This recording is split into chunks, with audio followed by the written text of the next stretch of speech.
nang miss tawroidro jaga je bye bye tawramudana nang jaga je Travelers ready to roll.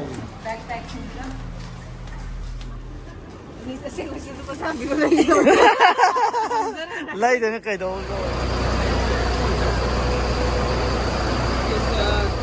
Finally going to be. Hello guys, welcome back to Flying Bawas another vlog.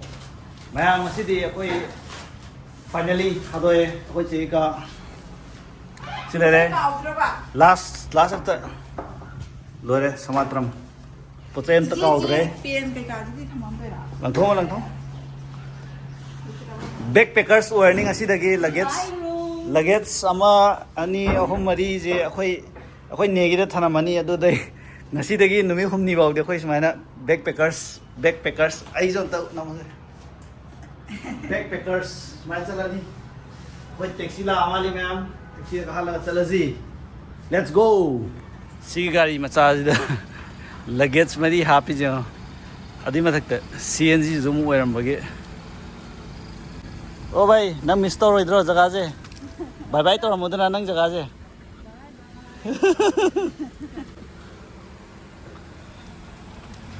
Luggage अनि सिदा स्माय हापे मरिंग दा नीम हापे अखोइना सिदा जिदा नमसल का केनो तो नमसल अखोय अहुम सि नममनी असम तो होय नंग ने सिमे आई मे आई तोंग यार May pamaso.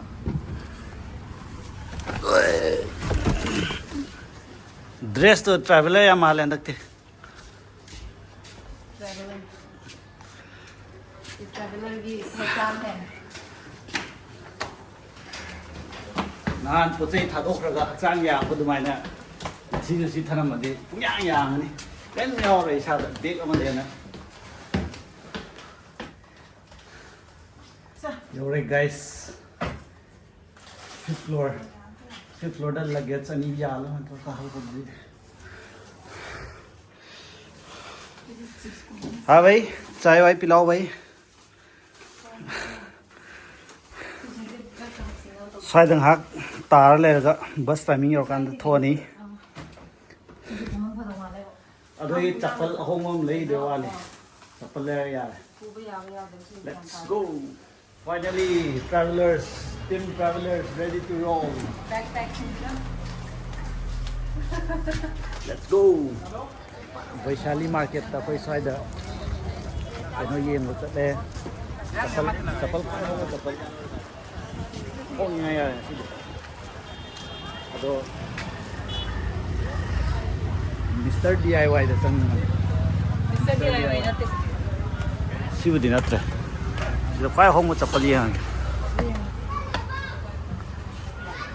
ai guitar है क्या नहीं ना से 20 ने ai na sai de 130 है रे asi amu de lord Kasi gusto ko sabi ko lang yun. lai de kai do go ya se na lo Thank you toro si Aaron. Aaron na style si ए जा बे ai di khong ai yeng gi ram ta moza ai moza manam moman ne tang se de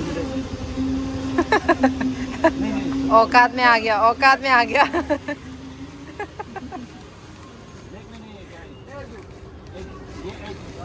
lupa sam su biba color su kan deba ngamzar यार पजामा ले अस okay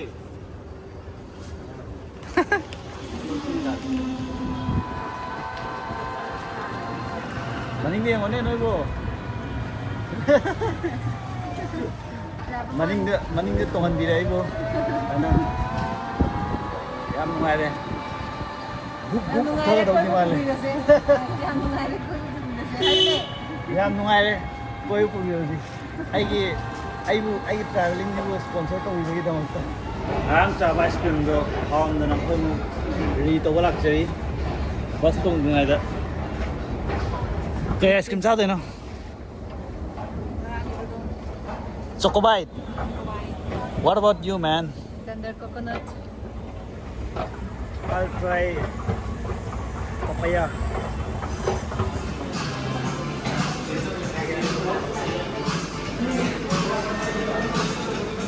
Nasina papaya pineapple try targe. Tender ko na tudi haure. One chocolate.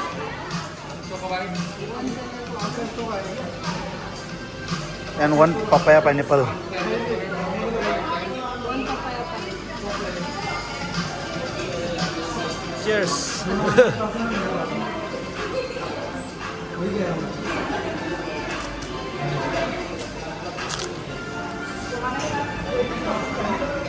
Naman na yung sige nila ng butang dito.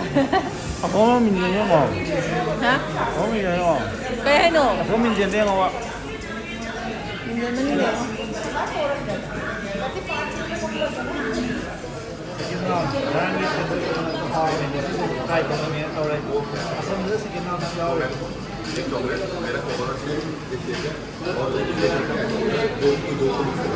Ice cream mani matungda khara pen wala male.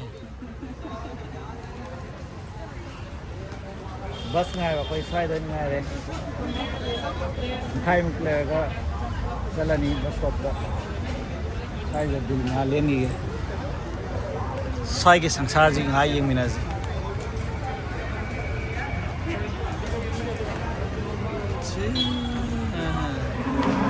Yogure bus ne yogure ai yogure jin na video na mate ne lai mai bus ki ge bus पूरा यान ताना तुम मलाई खोइ नसिदे वारे बस खामम जे हेक ठोकदरी लेमदे माल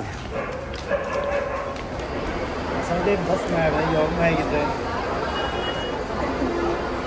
बस यो में गिते बस में वारे में बस तो तुम के तो ने साइडे यो में कई ने साइडे उई ने वाइ तो तो Som da amada tarang chala lai.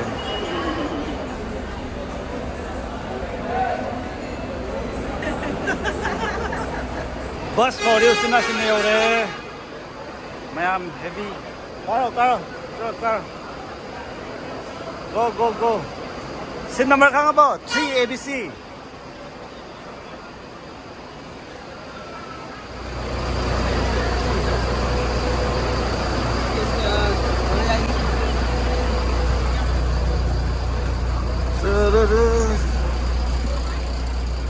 Ako'y sitkar mano.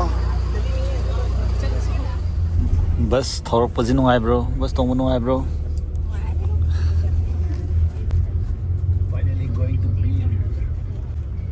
Hey, nungai bro. Che.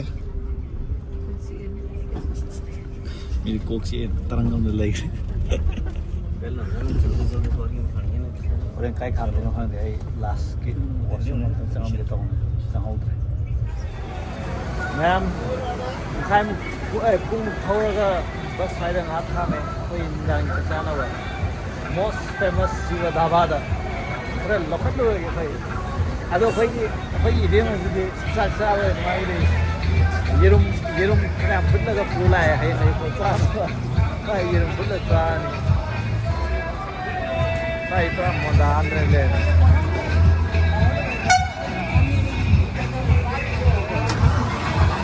Kari cha seba. Paratha तो नहीं चलेगा भाई मैं तो चावल खाएगा भाई डेली पारा बड़े से भूखे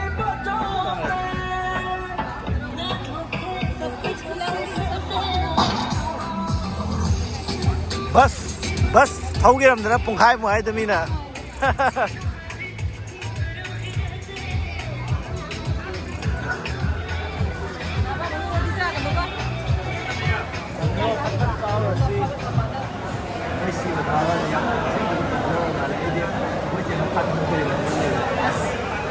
Mosque Muslim in Shiva Dhaba de moi mein Delhi da lai ba moi party de long drive chala ga Shiva Dhaba pa khaza lang ne famous ho rahe yam posta Shiva Dhaba ki wari khara paase to je mujhe 1994 dagi kaina to ho jan establish to ga kona par ge ma'am paning ma mina poster pa biro ado yerum ko ko yerum sa ya de ma se pure veg ka like ye le koi na paneer the rice ka yerum sila ulo. Sila like. Ni yerum su sa ya. Man sao rồi à? Tôi làm cái này. Có thằng rồi. lạc cái này sao rồi Sai de yerum tak sa mim de le. Ime menang kai de la ko no.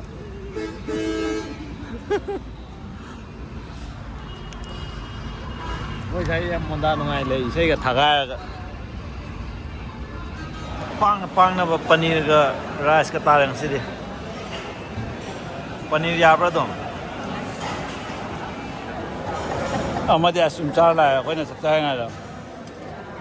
Yang ada. Lupa game gak?